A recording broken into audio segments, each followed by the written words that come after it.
వాళ్ళు కట్టుకున్నా కానీ పాడవని చీర అంట. అవును, అట్లాంటి చీరని సిల్క్ సిటీ ఆఫ్ ఇండియా అని పిలువబడే పోచంపల్లిలో నేస్తారు. అక్కడ కూర్చొని నేతన్న చేతులని అలా గమనిస్తున్నప్పుడు ఆ చేతుల్లోని శక్తి, ఆ శ్వాస, సంకల్పం అన్ని దారాల్లో ఉండిపోతాయి. ఆ ప్రతి దారాన్ని అతి ప్రేమతో అతి సున్నితంగా కడతారు. అదేందో కానీ ఈ హ్యాండ్లూమ్ చీర ఎంతసేపు కట్టుకున్నా అస్సలు బరువు అనిపించదు. ఒక్కసారి మీ అమ్మమ్మ దగ్గర ఉన్న ఒక నేసిన చీరను కట్టుకొని చూడండి, దానికి ఉన్న ఎనర్జీని మీరు పక్కా ఫీల్ అవ్వాల్సిందే. తరాలు మారినా కానీ దీని పట్టుబలం మాత్రం అస్సలు మారదు. అదే ఈ చేతుల యొక్క గొప్పతనం. మీకు తెలుసా రోల్స్ రాయ్స్ కారు కూడా చేతులతోనే వేస్తారని? అందుకే అవి అన్ని కార్స్ కంటే చాలా యూనిక్ అండ్ ఎక్కువ కాలం పాడకుండా ఉంటాయి.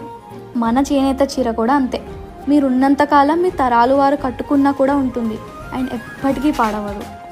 ఇండియాలో రిచెస్ట్ పీపుల్కి గ్లోబల్ యాక్సెస్ ఉన్నప్పటికీ కూడా హ్యాండ్లూమ్ ఎందుకు ప్రిఫర్ చేస్తారని అనుకుంటుండే. ఒకసారి నీతా అంబానీ గారి ఇంటర్వ్యూలో చూసిన, ఈ చీర తరాలు కథను చెప్తుంది, ఆ దారాలు నేతన్న మనసు నుంచి వస్తాయని వివరిస్తుండే.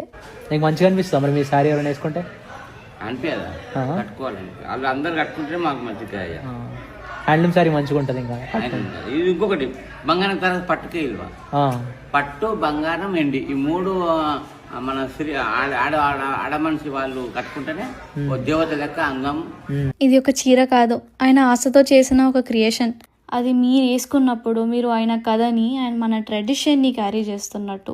హ్యాండ్లూమ్ శారీస్ని మనమే ప్రమోట్ చేయడం స్టార్ట్ చేయాలి. మీ కాలేజ్ ఈవెంట్స్ అయినా, సోషల్ ఫ్యామిలీ గ్యాదరింగ్స్ ఉన్నా కానీ మంచి శారీ వేసుకొని వెళ్ళండి.